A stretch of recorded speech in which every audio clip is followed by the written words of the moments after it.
Under the Ashes. Part 1. The Curse of Mist Valley.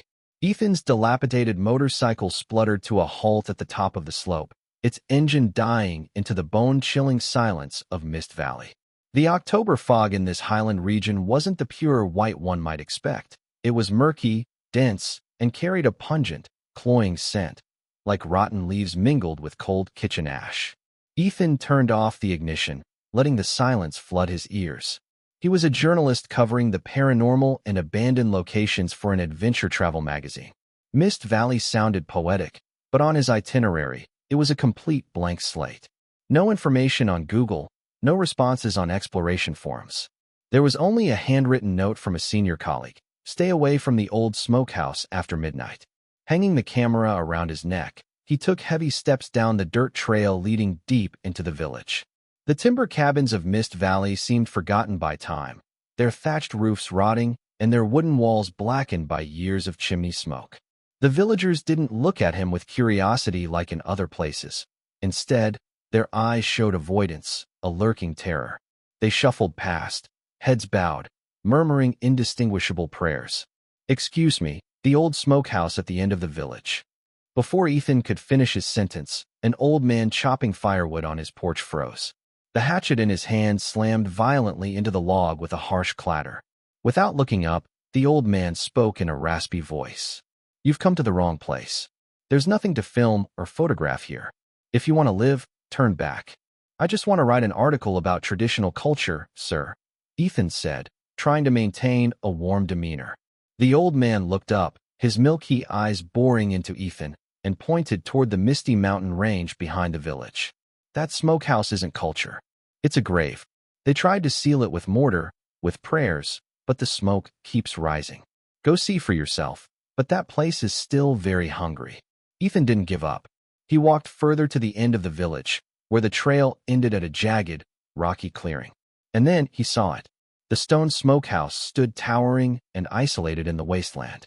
It was built with what had once been bright red bricks, now covered in a layer of grayish mold. The strangest thing wasn't its ruined appearance, but the fact that no weeds could grow around it. The earth beneath it was pitch black, looking as though it had been scorched for years. Ethan stepped closer. A burning smell. It was a very bizarre odor, not dry firewood, nor the fragrant smoked meat he had heard about. It was acrid, pungent, and carried the unmistakable scent of burning flesh. Ethan felt a cold wind blow from the mountains, goosebumps pricking his skin. He pulled out his camera and looked through the viewfinder.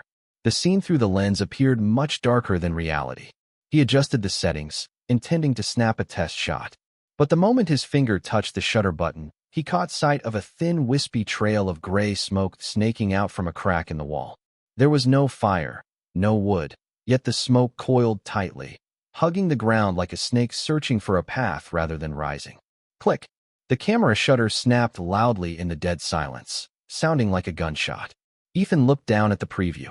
The screen showed the gloomy smokehouse, and in the bottom right corner, a faint trace of smoke. But wait. Ethan squinted. Within that smoke, there seemed to be a shape. A silhouette of a woman with hair reaching down to her waist, standing with her back to him, her gaunt hands seemingly resting on the stone wall. Ethan whipped around. There was no one.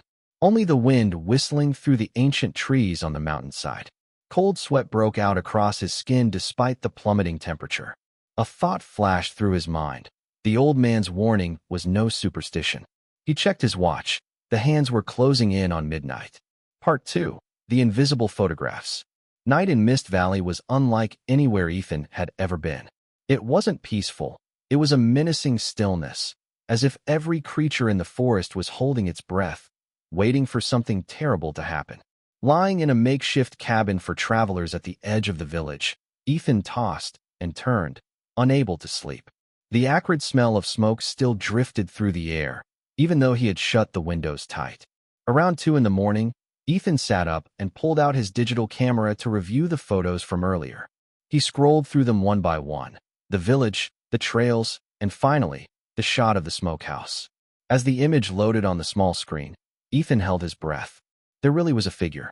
In the gray smoke, the silhouette of the long-haired woman appeared much clearer than it had to the naked eye. Ethan zoomed in.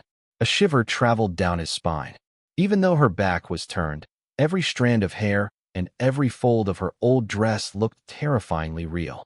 What horrified him most was a small detail at the corner of the wall, the woman's hand. It possessed no normal flesh. It looked like a handful of ashes molded into the shape of a hand, black and withered. A strange noise echoed outside. Snap! Ethan froze. It was the sound of a dry branch breaking. Holding his flashlight, he crept toward the window, holding his breath. The beam swept across the clearing outside. Nothing. Just the twisted shadows of ancient trees stretching under the dim moonlight. But as he went to lower the light, a reflection from a nearby puddle made him gasp. A silhouette was standing beneath a large oak tree, about 10 meters from his cabin. Ethan rubbed his eyes and looked again. The figure remained, standing quietly like a shadow detached from the tree trunk. Her hair was incredibly long, draping down to cover her entire back. He unlocked the door and stepped outside, the icy wind slapping his face and jarring him fully awake. "Who's there?" Ethan called out, his voice trembling. No answer. The figure stood perfectly still. Ethan aimed the flashlight directly at the spot. The white beam cut through the night, and at that exact moment, the figure vanished as if she had never existed. Ethan ran to the tree. Only dry leaves whipped around in the wind. Looking down at the ground where the figure had just stood, there were no footprints, only a fine layer of gray ash coating the dirt. Trembling, Ethan raised his camera and snapped a photo toward the tree. Click! The flash flared, blinding in the darkness. He frantically checked the screen. In the frame, right in the empty space beneath the tree, a murky white mist appeared. This time, she wasn't facing away. A hazy face, devoid of clear features, with long hair obscuring half her head, was staring directly into the lens. Ethan dropped the camera. He didn't dare look back, feeling a freezing breath fanning the nape of his neck, accompanied by a burning stench stronger than ever before. He bolted into the cabin, locked the door, and huddled into the corner. That night, in a delirious state, he heard someone outside the door, scraping fingernails against the wooden planks. The scratching was slow and rhythmic, like someone trying to tear the wood away piece by piece to enter. Then, a whispered voice, raspy like crackling firewood in a furnace, drifted through the cracks. "Have you just returned?" Ethan snapped his eyes open, his shirt drenched in sweat. Dawn had broken, but as he looked down at the wooden floor, he went numb. Beneath the door, a fine line of gray ash stretched out, leading straight to where he lay.